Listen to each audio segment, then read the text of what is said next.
안녕하세요. 오늘은 염증성 질환 중에 가장 무서운 질환이 골수염에 대해서 설명드리고자 합니다. 골수염은 주로 외부의 심한 충격이나 교통사고, 때로는 면역력이 현저하게 떨어져 있을 때 많이 발생하는데, 저 역시도 54년 전에 제 오른팔에 처음 골수염을 알았어요. 오늘 골수염에 대해서 말씀드리는 내용은 제가 어렸을 때 골수염이 발생하면서 겪었던 증상 위주로 설명드리고자 합니다. 제가 14살 때 오른쪽 팔에 처음 골수염이 시작됐는데, 처음에는 골수염이라는 것도 몰랐고 몸살 감기처럼 온몸에 열이 심하게 나면서 전혀 움직일 수 없을 정도로 고통이 심했어요.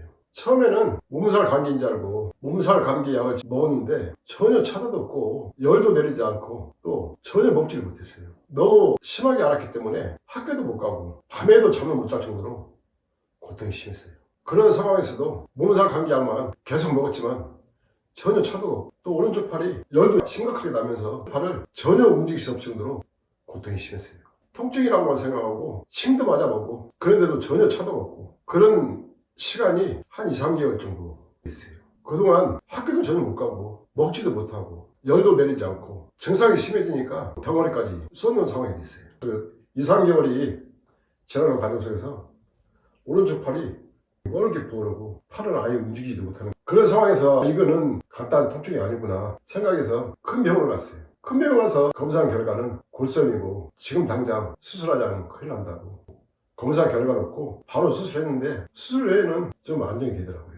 그렇게 해서 한 1년 정도 시간이 흘렀는데, 1년 후에 다시 초기에 나타난 증상보다는 심각하지 않아도 활동도 할 수 있고 먹는 것도 큰 불편함 없이 먹었는데, 오른쪽 팔이 초기에 발생했던 증상과 비슷하게 다시 재발했어요. 재발한 후에 팔은 전혀 못 움직이고, 그래도 증상이 심하지 않으니까 학교 다니면서 일상생활을 계속했지만 통증도 심해지고 부기도 심해지고, 그런 시간이 한 20일 흘렀는데 도저히 안 되겠다 싶어가지고 다시 또 병원에 가서 검사를 해보니까 골수염이 다시 재발한 상태였고, 조금만 늦었으면 팔을 자를 뻔했다고. 그 얘기 듣고 바로 수술했고, 수술한 후에 다시 또 1년 정도는 안정적으로 편안하게 생활했어요.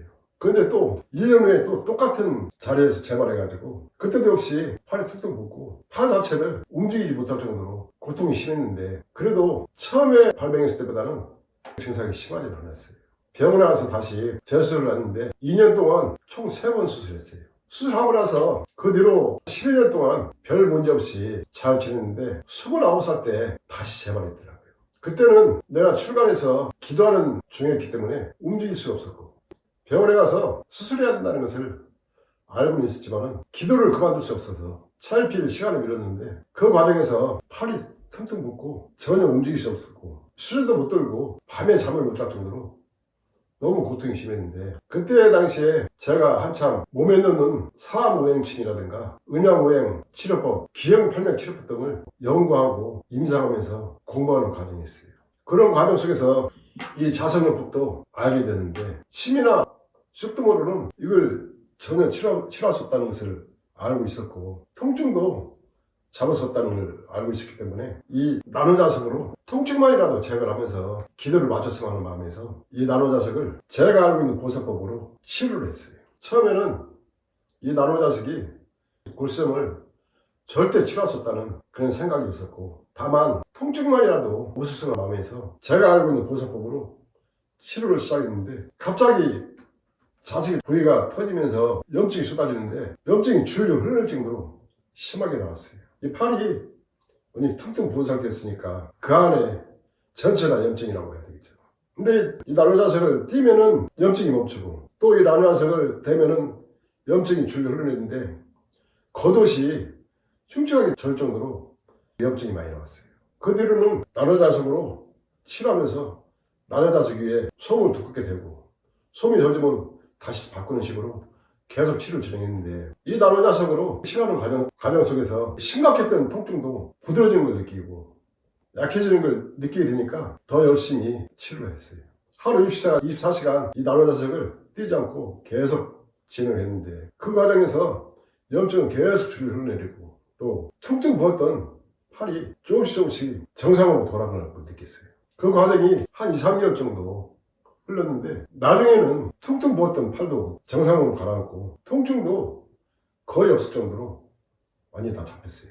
또 염증이 나오던 구멍도 서서히 좁아지면서 심각하게 나왔던 염증량도 줄고 나중에는 피부름이 나오고 지물이 나오면서 서서히 그 과정이 한 3개월 정도 흘렀는데 그렇게 해서 딱 아물었지만 골수염이 발생했을 때 그 고통이 너무 심했기 때문에 한동안은 이 나노자석으로 치료를 계속 진행했어요. 그렇게 해서 완전히 마무리되었다는 생각이 들었을 때 이 나노자석을 떼어내고 치료를 했는데 처음에는 고통을 심하게 줬던 골수염이 치유되고 또 기도도 잘 마무리했다는 안도감이 상당히 크게 들었는데 2, 3년이 지난 후에 이 나노자석으로 골수염을 치료하는 원리를 곰곰이 생각해보니까 무서운 원리가 숨어있더라고요. 염증 자체가 본래 뻑뻑하고 자연스럽게 빠져나오기 어려운데 이 나노자석을 대면은 뻑뻑했던 염증이 묽게 분해하면서 뽑아내고 또 나노자석 치료법을 중단하면 염증이 안 나오고 하는 과정이 계속해서 반복되었다는 것은 이 나노자석을 골수염이 발생한 부위에 집중해서 집중적으로 치료하게 되면 염증까지 묽게 분해해서 뽑아내버린다는 원리를 알게 되었고 그때부터 이 나노자석 치료법을 집중적으로 연구하게 되었고 이 나노자석 치료법을 누구한테 자문을 구할 수도 없고 누구한테 문의를 할 수 없기 때문에 혼자서 연구하고 또 임상하고 공부하면서 치료법을 하나씩 터득해가는 과정이 있었는데 그 과정 속에서 수많은 시행착오가 있었고 치료법도 수십 번씩 바꾸면서 치료법을 연구해왔어요. 그렇게 해서 세상에 없는 독보적인 치료법을 개발하게 되었고 2001년도에 엄격한 GMP 심사를 거쳐서 의료용으로 적합 판정을 받고 시각청에 정식으로 의료기구로 등록했어요.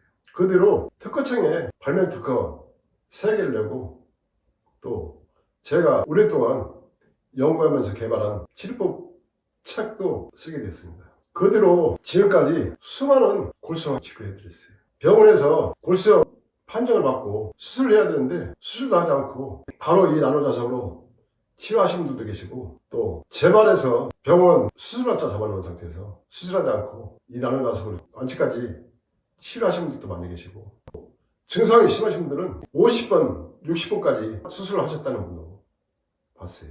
그런 분들은 병원에서 수술하는 게 질려가지고 이 나노자석으로 치료해서 완치시킨 사례도 있었고 또 어떤 분들은 증상이 심각하게 진행된 분들은 병원에서도 더 이상 수술할 수 없다는 판정을 받고 다리를 절단해야 된다는 판정을 받은 후에 다리를 절단하지 않은 상태에서 이 나노자석으로 치료해서 완치시킨 사례도 많이 있습니다. 제 홈페이지에 보시면 병원에서 절단하지 않고 이 나노자석만으로 치료하신 분들 중에 몇 분의 치료 사례를 사진과 함께 올린 게 있으니까 살펴보시면 이 나노자석으로 아무리 심각한 골수염도 완치까지 진행시킬 수 있다는 확신을 갖게 될 수 있을 겁니다. 나노자석의 골수염 치료법 원리는 염증만을 제거하는 것이 아니고 염증이 발생한 주변 근육 조직이라든가 신경 조직을 다 파괴시켜버려요. 또 뼛속이 연탄재처럼 구멍이 많이 나 있거나 또는 염증이나 항생제 등의 독성으로 인해서 뼈가 새카맣게 변하는 경우 그런 경우는 병원에서 수술하는 과정에서 다 제거해버렸는데 그렇게 수술하는 과정에서 2차, 3차에 파괴가 발생하면서 또 재발하게 되고 또 재발하는 문제가 끊임없이 반복되는 문제가 발생해요. 근데 이 나노자석 치료법은 아무리 심각하게 괴사된 근육 조직이라든가 뼈 조직까지도 다시 재생시키면서 치료하는데 뼈 조직이 새카맣게 변할 정도로 심각하게 괴사된 경우도 이 나노자석으로 6개월 정도 치료한 후에 병원에 가서 검사해보면 새카맣게 괴사된 뼈가 정상적인 뼈로 다시 바뀌었다고 검사 결과가 나오는 경우도 많이 있어요. 그 정도로 골수염이 발생한 부위에 염증을 다 제거를 해버리고 또 염증이 발생한 주변에 독소라든가 노폐물을 분해해서 제거해버려요. 또 이 나노자석에 파동에너지가 체내 7 내지 8cm 뚫고 들어가면서 독소나 노폐물, 염증을 다 분해해서 제거해버리는데 뼈까지도 다 통과를 하게 됩니다. 뼈를 통과하는 과정에서 조골세포를 강하게 활성화시키고 골밀도를 강화시키고 골 강도까지도 강화시켜줘요. 그 과정에서 뼈 속에 쌓여있는 독소나 노폐물, 구석구석 쌓여있는 염증까지도 다 분해해서 제거해요. 그렇게 해서 이 나노자석이 무서운 골수염을 완치시키는데 이 나노자석으로 골수염을 다스리면 병원에 가야 할 이유도 없어져 버리고 또 수술할 필요도 없어질 정도로 평생 동안 골수염의 고통에서 많이 벗어날 수가 있어요. 저 역시도 3번 수술한 후에 지금까지 52년 동안 단 한 번도 골수염 때문에 약을 먹거나 병원에 가거나 수술하지도 않고 건강하게 잘 지내고 있습니다. 아마 이 나노 치료법을 제가 몰랐다면 저 역시도 이 팔을 지금 좀 잘랐어요. 팔의 뼈조직은 다리의 뼈조직보다도 더 약하기 때문에 분명히 잘랐을 겁니다. 지금쯤은 오른쪽 팔 없이 인생을 살아야 되는 그런 상황이 되었을 거예요. 저는 골수염 하나만 놓고 봐도 이 나노자석을 깊이 있게 연구하고 또 지금까지 제 몸을 이 나노자석 하나만 가지고 관리하면서 병원도 가지 않고 수술도 하지 않고 어떤 질병으로도 고통받지 않고 지금까지 살아온 것에 대한 큰 자부심과 한편으로는 이 나노자석에 대한 상당히 큰 고마움을 갖고 있어요. 골수염으로 고통받는 분들 중에 초기 증상이든 만성 골수염으로 수없이 수술하신 분이든 병원에서 절단해야 된다는 판정을 받은 분이든 어떤 분이 전혀 상관없이 이 나노자석으로 골수염을 치료하시게 되면 앞으로 평생 동안 남은 여생 동안 병원에 가거나 수술하거나 골수염으로 인해서 고통받는 일은 절대 발생하지 않을 겁니다. 52년 동안 수술하지 않고 병원에 가지 않고 건강한 삶을 산 제가 산 증인이고 그 이후에 지금까지 39년 동안 골수염 환자분만 해도 수많은 분들을 다스려드렸고 다 완치까지 진행시킨 사례가 이 나노자석의 골수염 치료법의 증인이라고 볼 수 있어요. 어떤 분이든 어떤 체질이든 전혀 상관없이 똑같이 진행이 되고 똑같은 치료 결과를 얻을 수 있으니까 제 홈페이지에 골수염 치료 후기를 살펴보시면 앞으로 골수염 때문에 병원에 가서 수술해야 되는지 아니면 이 나노자석에 의지해서 평생을 건강하게 살아야 되는지 판단하는데 상당히 큰 도움이 되실 겁니다. 오늘은 이 나노자석 하나만 가지고도 염증성 질환이 가장 무서운 질환인 골수염을 어렵지 않게 치료할 수 있는 치료법에 대해서 설명을 드렸습니다. 감사합니다.